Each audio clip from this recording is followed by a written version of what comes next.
At present, I'm working as the Chief Strategy Officer and the Head HR at the HR tech platform called as Advantage Club. We are one of the world's largest employee reward and engagement platform.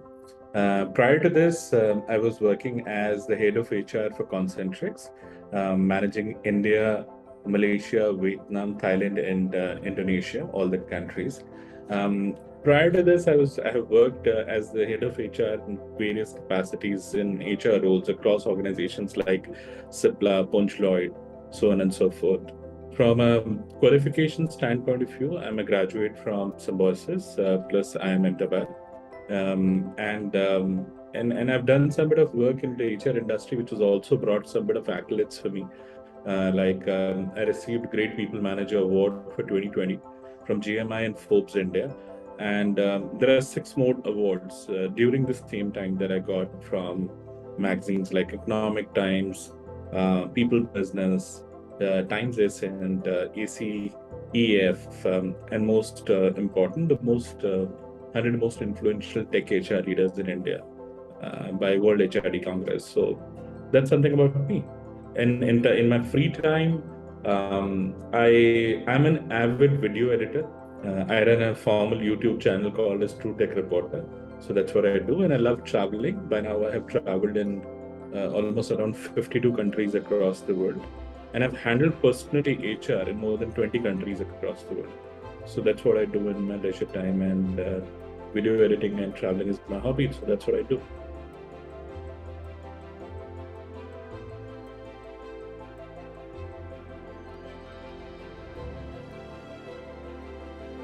See, having been in this industry for 2 decades, one thing I have realized that as the years are passing by, workforce is getting highly diverse.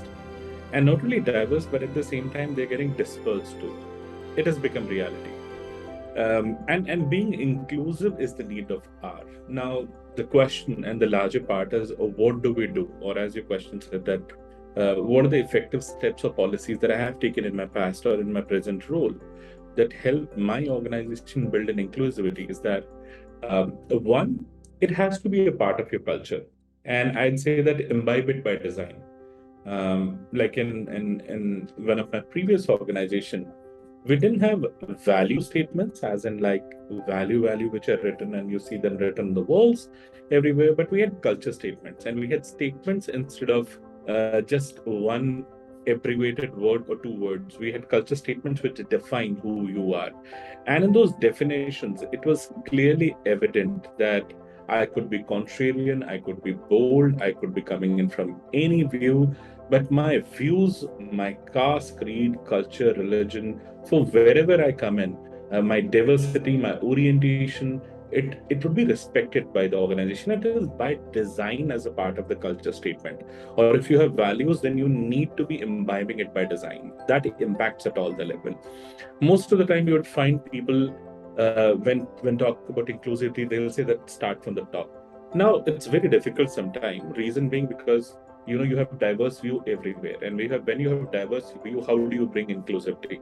So the way you bring it is the make sure that the DNA of the organization itself is imbibed, and that's why I'm saying it. Do it by design. When you do it by design, imbibe it in either your values or in culture somewhere, so that it reminds people every time the glue by which you are binded and where you are moving towards. That's the first part. And I have experienced it. I have tried it as a HR head myself for an organization as strong as more than 100,000 people for whom I was heading HR, or right now a startup organization where I'm completely experimenting it the other way around.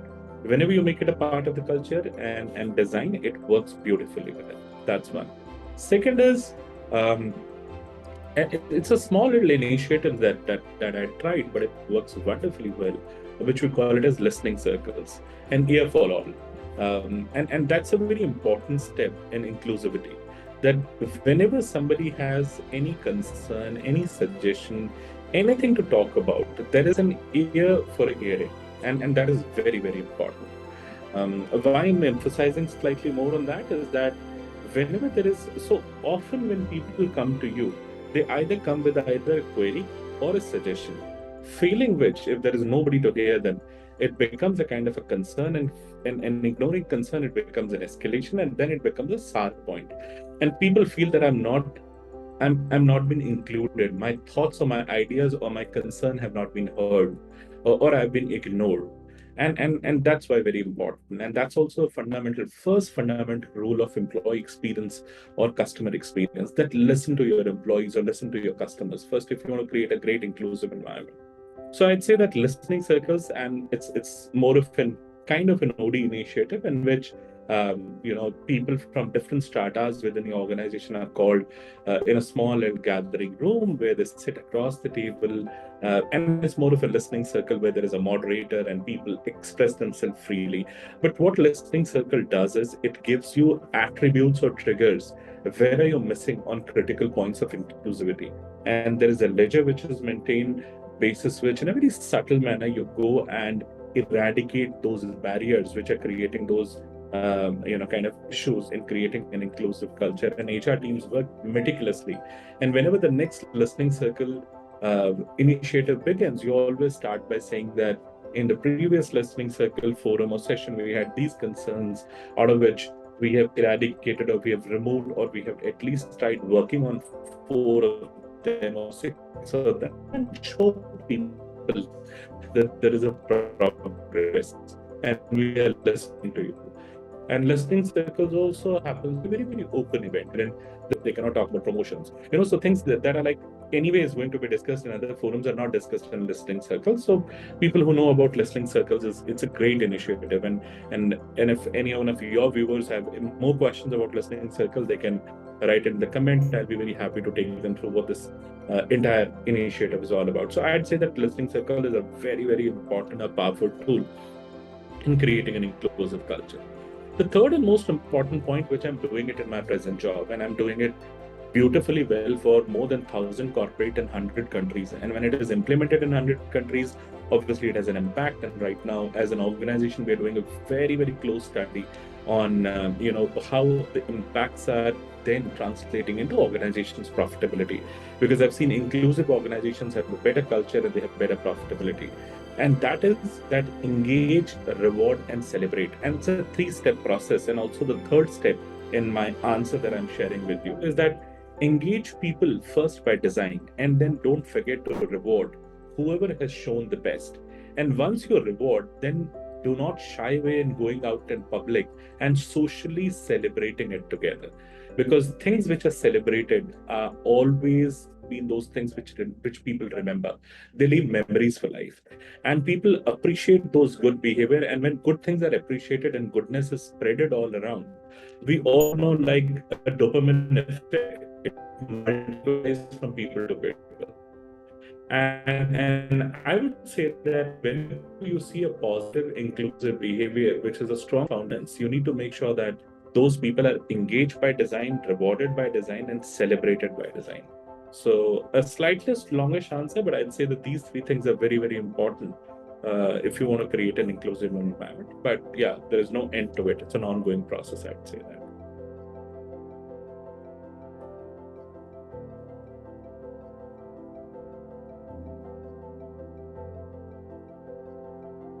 As I said, that one thing we have to accept it in today's world, that workforce has become diverse and dispersed both. We all know that, right?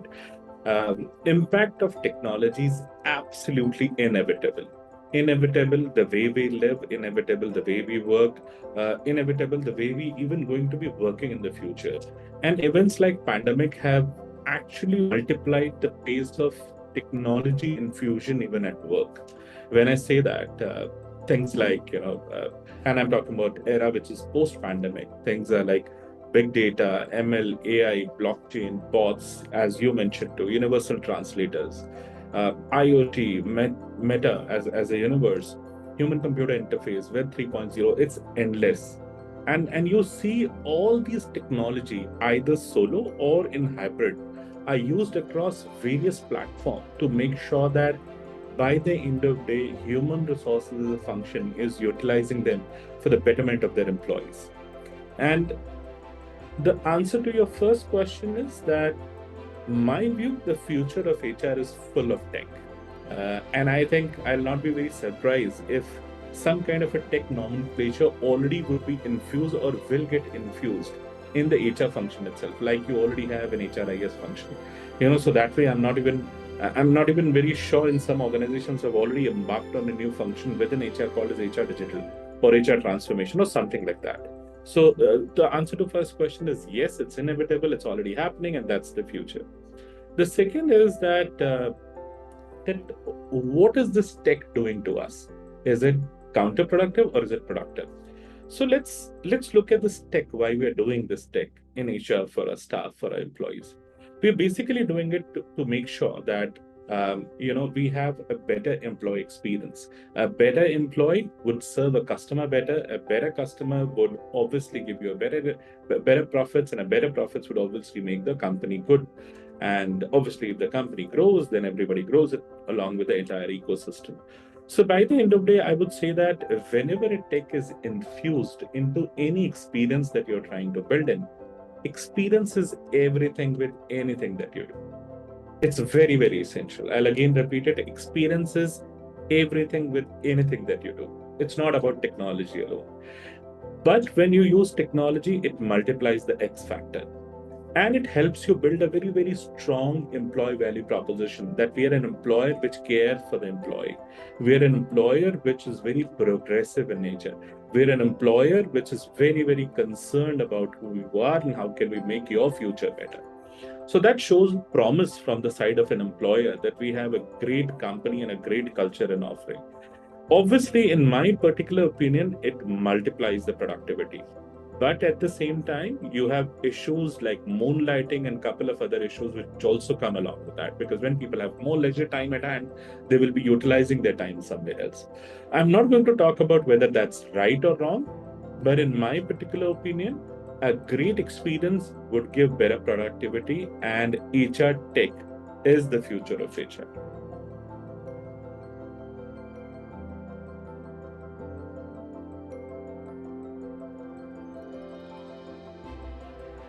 Let's understand why do we need compliance first of all. That I think sometimes we miss that particular aspect, and that's very essential. In my particular opinion, the greater purpose of a compliance is very, very important. If you understand that, obviously you'll comply to that. But at the same time, on the contrary, if I look at many of our compliance, and sometimes the way the policymakers make compliance, it looks like it seems like it's an idea to catch you what you're doing wrong, rather than to enable you to do right things. And I think that has to change. And that has to change because sometimes it's as I said that the intent should not be to see who's doing wrong, but also to enable who's doing right. And what I mean by that is that these new labor codes that are coming in, we already know that last 3 or 4 years, as I remember to the best of my knowledge, and I've stopped counting it now, it has been into kind of news that is coming now and then. And very recently, again, our Prime Minister said that very soon they'll be implementing it, but I don't know when that's going to happen. So I think I'd say that it's a step taken one by one.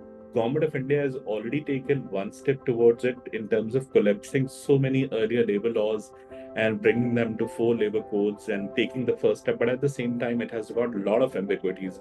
There are certain things which are clearer. There are certain things which are yet to be clarified by the Ministry of Human Resources and Labor. So I'd say that one step taken at a time. They're trying to simplify it. I'm very hopeful. I'm very, very hopeful that government will take more steps to simplify these compliances. But on a shorter note, yes, that's the reality of doing business in India. If there are so many compliances, that's how it is. But at the same time, you have service providers, you have consultants, you have compliance authorities which help you, in complying to these. There are automated solutions. Even HR tech has come here. Like there are solutions which are available, which you can buy off the shelf solution, which can help you to understand whether you are complying to certain labor laws or not. So yeah, while there is solution available there in the market, but at the same time, I, as a HR professional, certainly has an ask from the government of India that we'll be very happy to see these labor codes coming into effect very soon, as early as possible. At the same time, simplifying the ease of doing business in India, and that'll be like a true delight if that can happen.